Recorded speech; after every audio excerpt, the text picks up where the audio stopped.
Welcome back. 12 minutes past 8 on this Monday morning. It is time to look back on the weekend's Premier League action. Mark Lawrenson is with us. Mark, good morning to you. Good morning. Let's start with Manchester United, the Rangnick revolution. Did we see the first signs of it yesterday? Yeah, I think it's a really good appointment, and it was so obvious that under Ole Gunnar Solskjaer, they didn't have an identification the way they were playing Manchester United at all. It was kind of get out there and sort it out between yourselves, and even at the highest level, which they're at, you need some direct direction, and I think he'll give it to them. I mean, they sort of played a 4-2-2-2 yesterday, kept a clean sheet, won the game, which also obviously helps Rangnick because they're on the training ground. Players are more inclined to listen when you're winning. So I think it's a sensible appointment as well, and I wouldn't be surprised if it gets extended.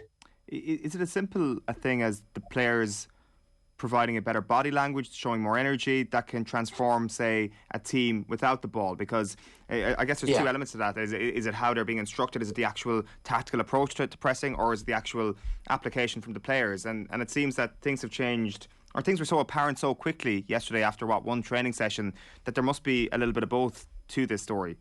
Yeah, no, there is, but it just shows you that players, even today's players, they want direction, and the thing about football nowadays, especially in the Premier League, that you can bring players in and show them what they've been doing in games, what's good and what's bad and all those kind of things. I mean, they send them DVDs to look at and everything, and it would just appear that, nothing against Ole Gunnar Solskjaer, but he was, this is the way I want to play, we're all good players. It's a bit like, it felt like it was a bit Manchester United of old, where they just went out and played. But obviously they didn't, because they were sort of 4-4-2 generally. But within that, they had lots of license. And I think nowadays with players, they want to be told absolutely everything, where they should be when they're attacking, where they should be when they're defending, all those kind of things.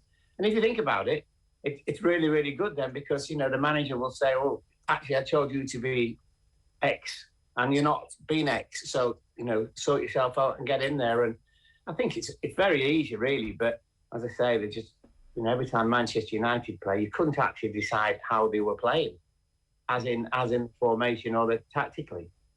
He had a bit of a laugh afterwards about Fred scoring off his right foot. Maybe he's getting in on the joke that everybody was in on, that Fred is actually a good footballer, but it's not really a joke, is it, Mark? This guy is actually a talented footballer who is potentially underutilised or utilised in the wrong way for the last few years. He seems to be poised to have a bit of a breakout few months. Well, that'll be it, because straight away he'll get the confidence. I think they all will as a team. Obviously, keeping a clean sheet is important, but he's not suddenly become a bad player, Fred. He's one, obviously, who needs channeling. And he must look at Rangnick and think, yeah, you're the man for me. So it remains to be seen. Obviously, it's only one game, and it's a good start. And as I say, keep saying about especially the clean sheet, because they've been so porous in games, as everybody knows. But he's got something to build on, most definitely. And I just think we'll see a different Manchester United now. And I'm pretty sure they'll finish fourth, even at this stage, just before Christmas. Yeah, we were having that chat a little bit earlier on about who's actually going to be the threat to them. And I guess when it comes back to the formation that you mentioned there, the 4-2-2-2, like Telles and Dalot, I mean, is it their positions to lose at this point when it comes to the wing backs, as Rangnick described them yesterday? Yeah, I would say so, because he's chucked them in, hasn't he? He's had a look and seen what way they've been playing, and he'll have viewed many of the much of the footage from the last 3 months or so, and he's just gone, okay, I'll start with those two, and it's your position to lose. So he's, all these teams are big teams. Competition for places just spurs people on, and when you've suddenly got a new manager, and actually you as a player think he's got lots of confidence in you, it makes a heck of a difference. Can I just tease that out a little bit, Mark? There's obviously the difference between the new manager bounce, which we see a lot of managers get, but there's then also the difference in a group of players suddenly being told what is expected of them. So are we going to see both from Rangnick, that actually we had this very talented squad who were kind of given not very much by way of instruction, go out and express yourselves, get the eye of the tiger, go and be Man United, it's in your DNA, versus what you were saying, you're going to stand in this position and it's going to create space for somebody else, and then You know, there's two aspects. Yeah, I absolutely both. I think, you know, I mean, we're not the brightest of people genuinely as you know, footballers. So you always want direction, always, and obviously you want your manager to believe in you as well. But it's really, really simple when you think about it. He's obviously come on the training ground and he's gone, okay, you know, this is the way we're going to play. And he's only, has he had a session, a day and a half, possibly? But he's obviously got the message across. And I know it was only Crystal Palace and all that kind of stuff, but he's got the message across that I think they'll just kick on. And there'll be, you know, you walking out into Carrington this morning to that training ground, there'll be a completely different sort of aura about the whole place. And I would think the players are looking forward to playing for him.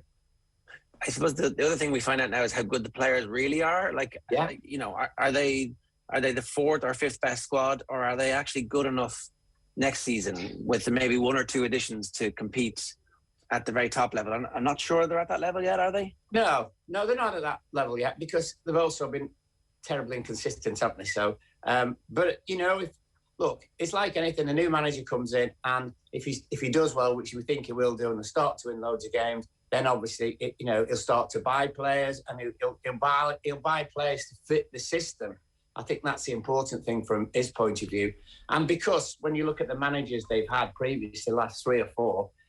They would say relatively unsuccessful, and I think you'll just get this kind of different mechanics in the way that they play football. But also, I think you'd be very aware as well that I know they always say Man United have got to play a certain way. Well, I think the thing with that is Manchester United need to win every game, like Liverpool, Manchester City, and Chelsea, and I think he'll bring that. I really seriously will. So I don't think they'll be pushing this year in terms of the top 3, but next year or next season, I think they'll be completely different.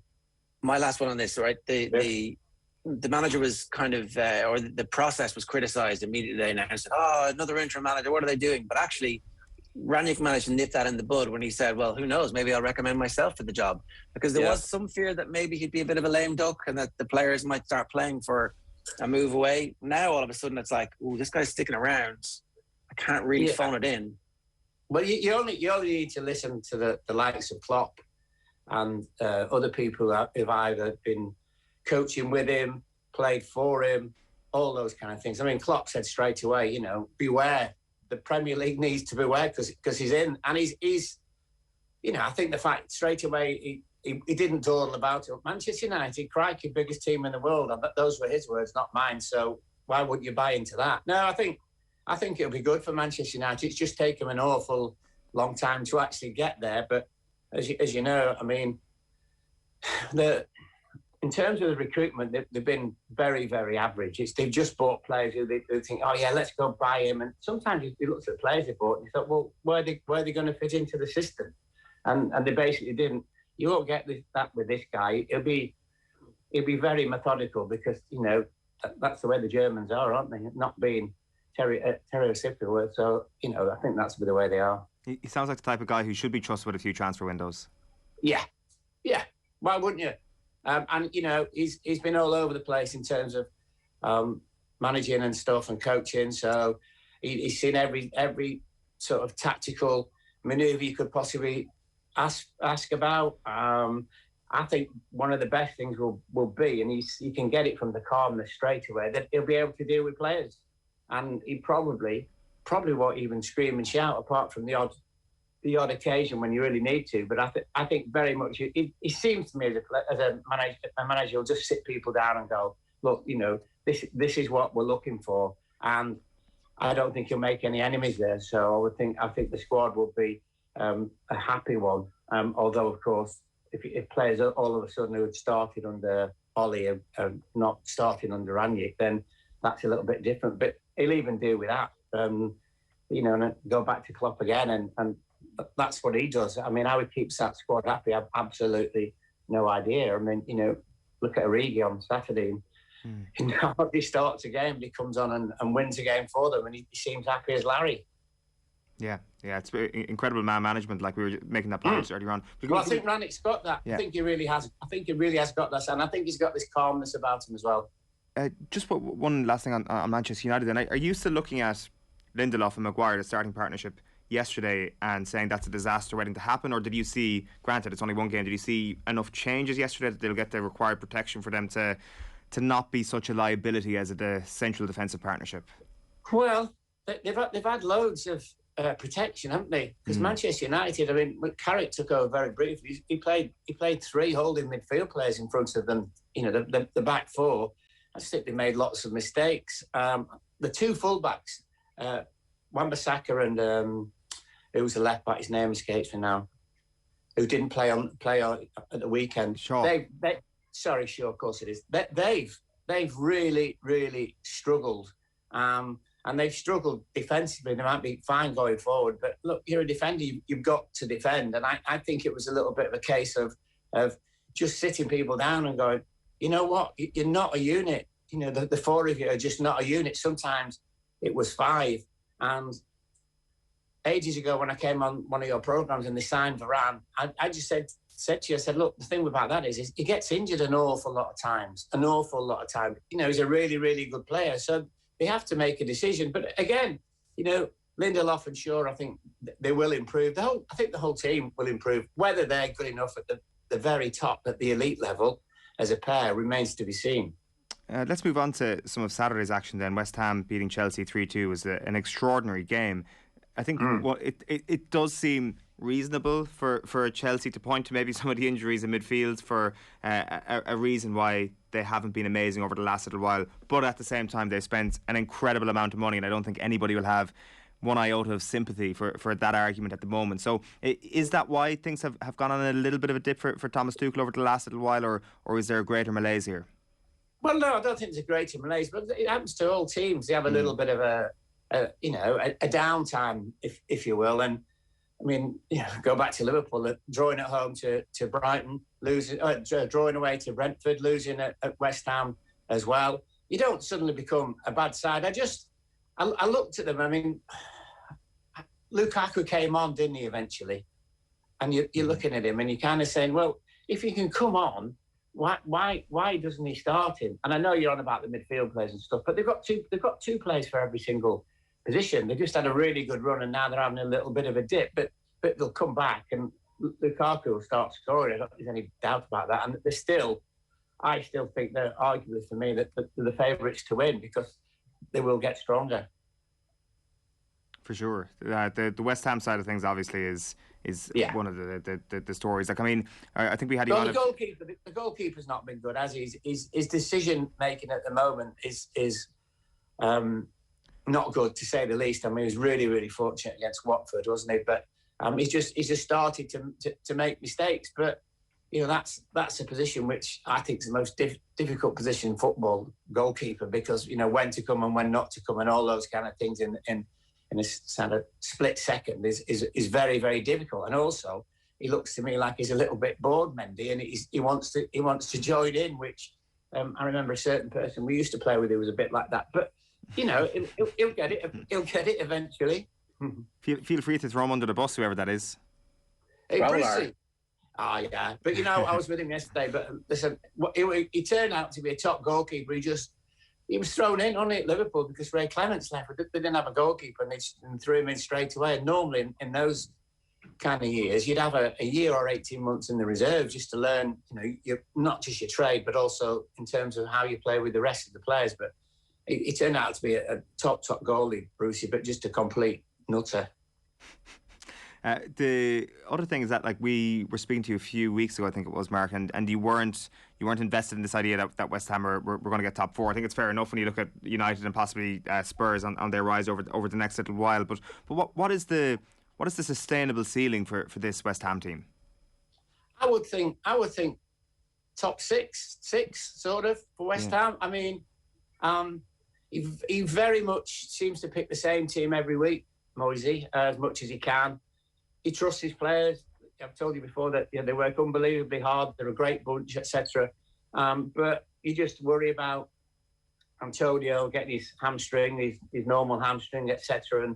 And I mean, the interesting thing will be what he does in January, because if he knocks on the door of the two owners and says he wants this and whatever, he'll probably get it. I would think. Obviously, he's trying to get Lingard. But then won't everybody try and get Lingard, because at the end of the season he's free, and I don't know what you'd have to pay for him in January, but I think he'd try and get him most definitely, and maybe a couple of others. And then I think only then could they possibly sustain the fact of getting anywhere close to the top 4 for me. Is there ever any danger that Moyes gets picked up again by a bigger club, Mark? Because it does seem that the reputation has been well and truly fixed at this point, and it's just getting enhanced as they get more and more of these wins. Yeah, but if you look at that realistically, where does he go? What top club? Fair. I mean, you know, he says all the time that the owners have been great with him. Whatever he's asked for and they've promised, he gets. He loves it, and so he loves the players. He just loves working with players day in, day out. And I just think that the number of games ultimately that they'll play West Ham with playing in Europe and stuff they'll just get 1 or 2 more injuries. And you know, as we know, the squad isn't that deep at the moment. But maybe in January it completely changes. Can we talk about Origi, because you mentioned him a little bit earlier on, and what's going on? Like, why is he still there? Why is he still able to contribute? And why is he not just decided, right, I'm good enough to be the main man somewhere? Well, maybe just one of those guys who you get he's on really good money, great, he's fit, you know, doesn't get injured because he hardly ever plays. Maybe he just loves the fact that, and he's not bothered. I tell you who's like that, Matip. Joel Matip, his parents are extremely well educated and everything. The lads tell me that he's not particularly a football fan or, you know, mad on football, and he just goes out and plays it because he can. So you do get players like that. And the thing with Origi, he's got like celebrity status there, isn't he? Because the number of games he's come on and changed again by scoring. But whenever he starts, I tell you, it's a bit like David Fairclough. Remember Super Sub? And David Fairclough would come on and score for fun. When he started games, it was never quite the same. It was though he just needed that last 20 minutes, half an hour where teams were tiring a little bit, because he was rapid. He was very, very quick. He just needed that, and that was like the confidence to go on there and score a goal. And Origi's probably a bit of a modern-day version of him.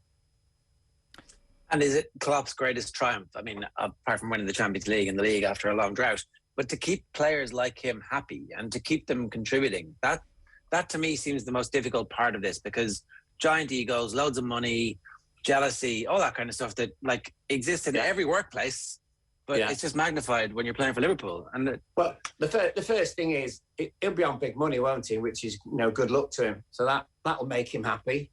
He obviously likes living on Merseyside, and as I say, he's just that way. I mean, Klopp. I remember one of the players, I can't remember who it was now, and Benteke, when Klopp had only been there a few weeks, and I think Benteke eventually got moved on. And Benteke said something that really struck me about Klopp, and he said, "He's your friend." He said, "But he's not your best friend." And I thought that was a really, really kind of good statement. And if you see him around the training ground, he's always arm around players, talking to players, all that kind of thing. And I think he's very, very clever at kind of diffusing, you know, little lads who, not little lads, but guys who are not happy. And I think in the end, it's one of those, isn't it? Everyone knows about the fact, you know, players used to go in the manager's office and say, "I'm going to go have a row with him." And then they'd come out and say, "He's told me I'm absolutely brilliant and I'm getting a rise and doing whatever," but he's still not in the team. And it's a bit of bluff, isn't it, as well? Yeah, it's working. Is there a bang of 2019-20 off this Liverpool team? Late winners now starting to happen? Yeah, possibly. But I mean, you know, all the top teams should score late winners, shouldn't they? Because what happens is eventually against teams, you just wear them out. And defensively, the teams you play against just lack a bit of concentration, one mistake, and we've seen it loads and loads of times. And of course, the problem is that they've scored so many goals in so many games, as everybody's seen, that all of a sudden when you have a really tight game and it's a 1-0 at Wolves, it's like, oh, but listen, you only get 3 points no matter how many goals you score if the opposition don't score. So it won't bother Klopp. And I think you quite like the fact that they kept going. And, you know, for a team that's obviously so good going forward and defensive now sorted out all the problems. I mean, I bet they were cock-a-hoop in that dressing room when they all came in. rather than, beat someone at home 4-0, 5-0, all that kind of stuff. I bet on Saturday when they came in at 5 o'clock, I bet it was all high-fived and all that kind of stuff, because it was very, very difficult, because Wolves played extremely well and stopped them. But in the end, they found a way to do it, and that's what you've got to do. Yeah, the touchline celebrations were wild. Klopp was like hugging whoever was closest to him and shaking them for all they were worth. Can I ask you, Mark, about the situation at Everton? Obviously, a dire performance in the derby, the camera cutting to Bill Kenwright sitting there, and 2 down from him was Marcel Brands. Marcel Brands won't be there anymore. It's going to be it's the Rafa show. So do you think it was a power struggle? Is that how that works? Rafa says, this guy set me up to fail. I need to be in charge of everything. Well, the thing about that is, but I mean, they only spent 1.7 million, didn't they, because of financial fair play. So, and Rafa knew that, and all the supporters know that. I really don't know what they're expecting. So, I think Rafa will be fine, and I think they'll back him. I don't know how long the financial fair play thing actually lasts for. Can he go out in January and spend money? I would imagine and assume that he probably can.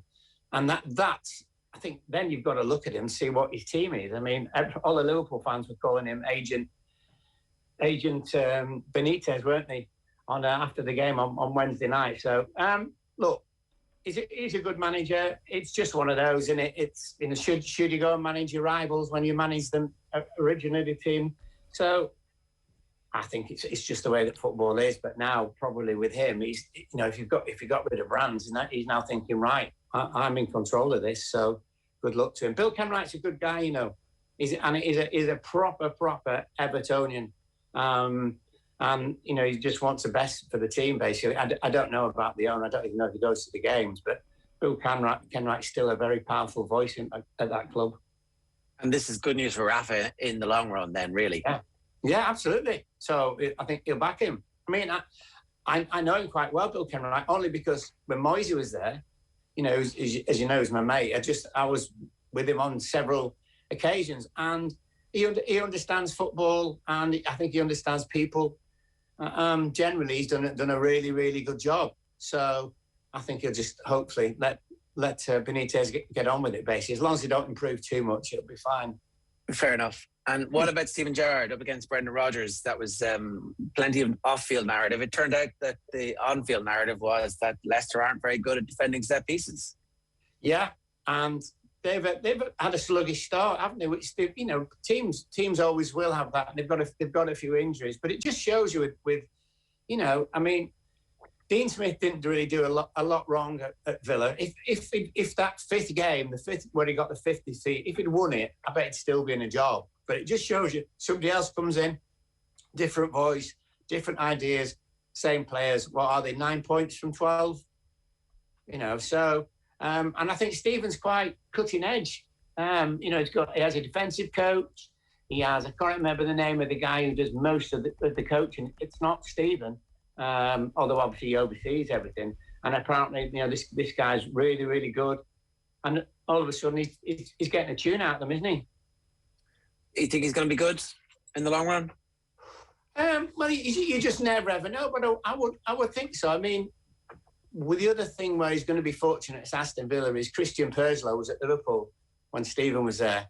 So they already had a relationship. So if it'd been, where Dean Smith got into this, played for, lost for, whatever, I think Stephen would be all right because he would get the serious backing of Christian Perslow. So he's always going to have a chance. But I think players will relate to him as well. And I'll tell you now, he's probably the best player on the training ground. And that sometimes is really, really good because the players look at him and think, crikey, how good is he? So, and he's setting the standards for them. Mark Lawrenson, great stuff. Thanks a million for being with us this morning. Pleasure.